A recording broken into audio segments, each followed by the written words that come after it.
Senhoras, senhores, internautas, espíritas ou não, são todos muito bem-vindos. Seja qual for a sua filosofia religiosa, você é muito importante, você é muito bem-vindo a este canal. Nós, mais uma vez, estamos aqui apenas para agradecer. Agradecer a Deus por mais esse dia maravilhoso, por mais desta saúde que estamos tendo. Agradecermos também a oportunidade de estarmos reunidos para lermos uma boa obra. Estamos lendo o Livro dos Espíritos de Allan Kardec. Quero agradecer ao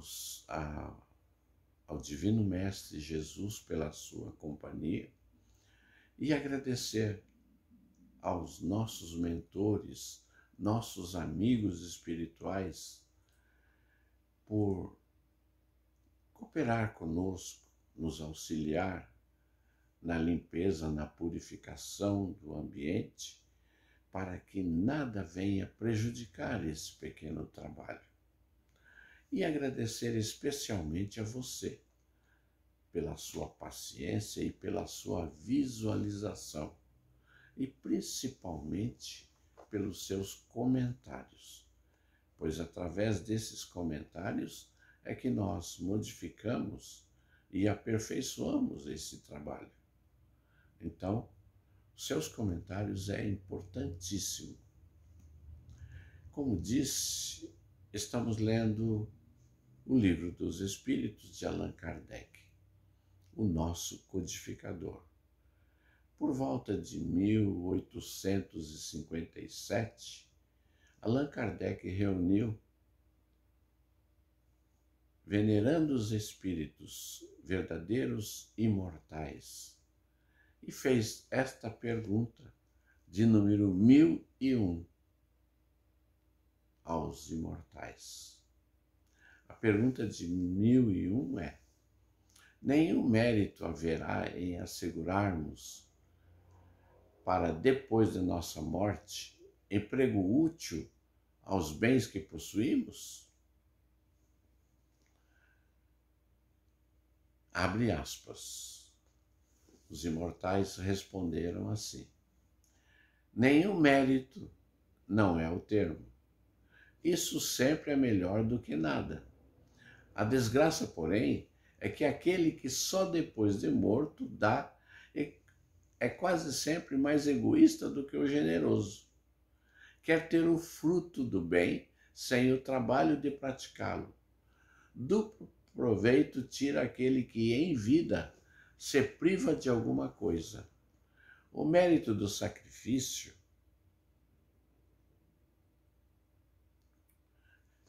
e o prazer de ver felizes os que lhe devem a felicidade.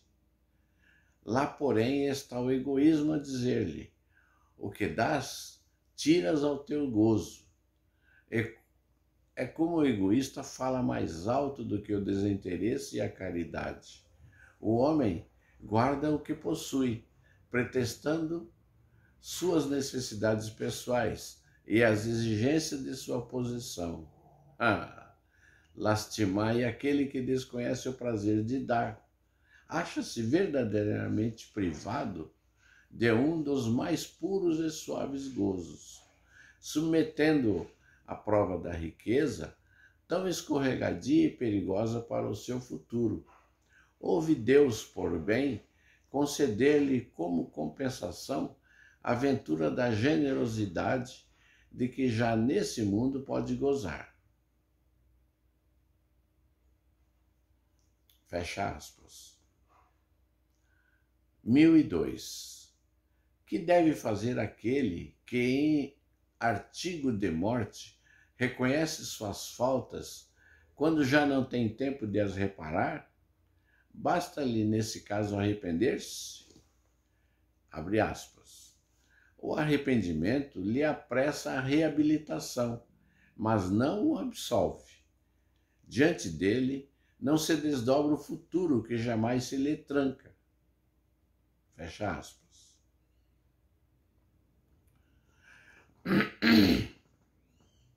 Desculpe. Duração das penas futuras. 1003.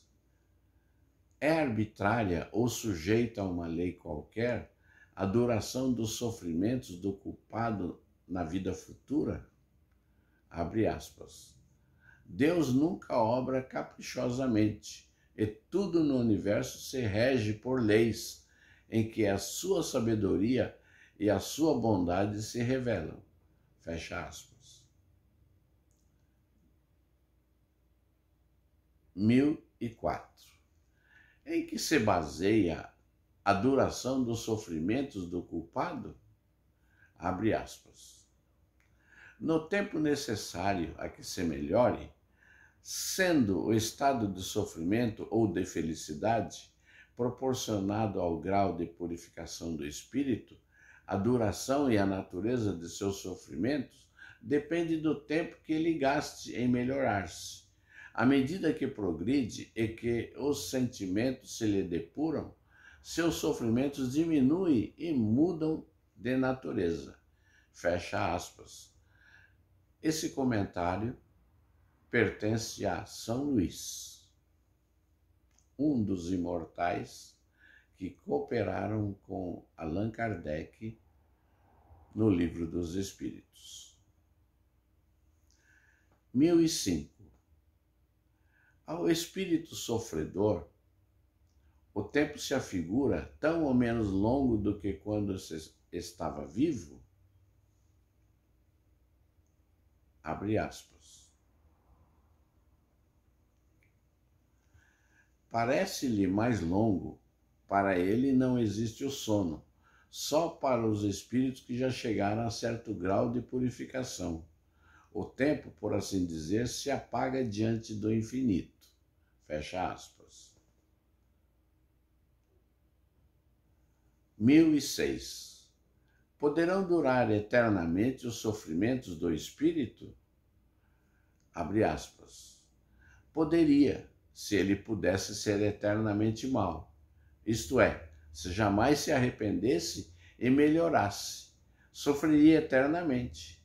Deus, porém, não criou os seres tendo por destino permanecerem votados perpetuamente ao mal.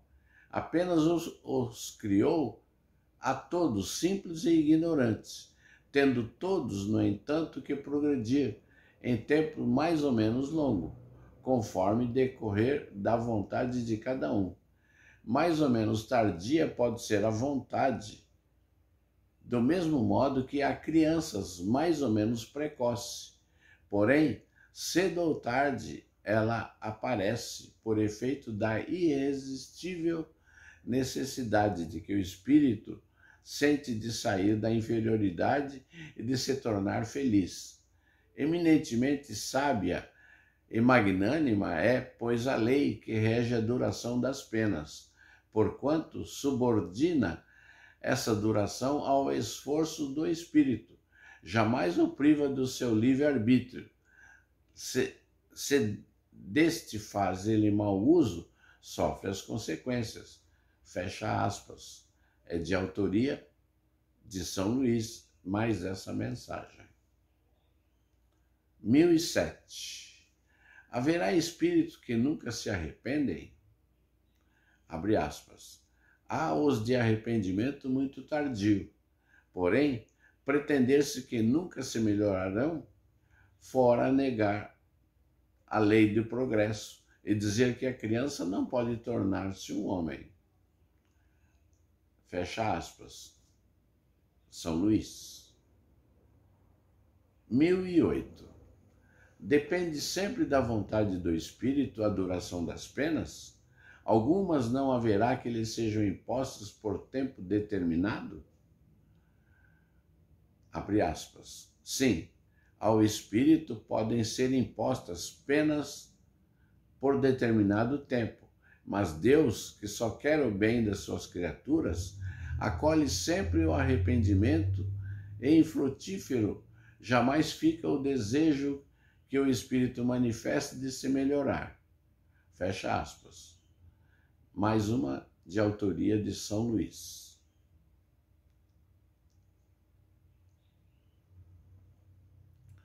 A questão de número 1009, eu vou apenas formular a pergunta. A resposta, se Deus assim o permitir, transmitiremos amanhã. 1009. Assim, as penas impostas jamais o são por toda a eternidade? Caso você tenha ficado curioso, é muito simples resolver essa questão. Basta apenas baixar em PDF o Livro dos Espíritos de Allan Kardec. É gratuito, você não vai gastar nada.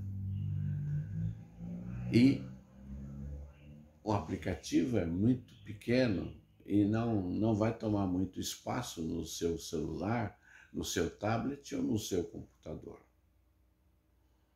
E assim, nós estudaremos juntos o Livro dos Espíritos, essa maravilha. Queria fazer um brinde a você, amado amigo. Deus o abençoe imensamente com sua paz, com sua luz, com seu amor, a sua saúde e ao seu trabalho.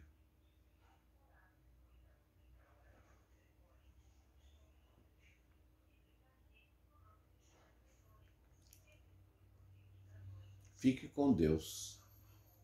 Escolha sempre a companhia do Pai Criador.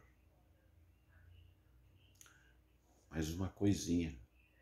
Hoje é terça-feira. É vida que segue.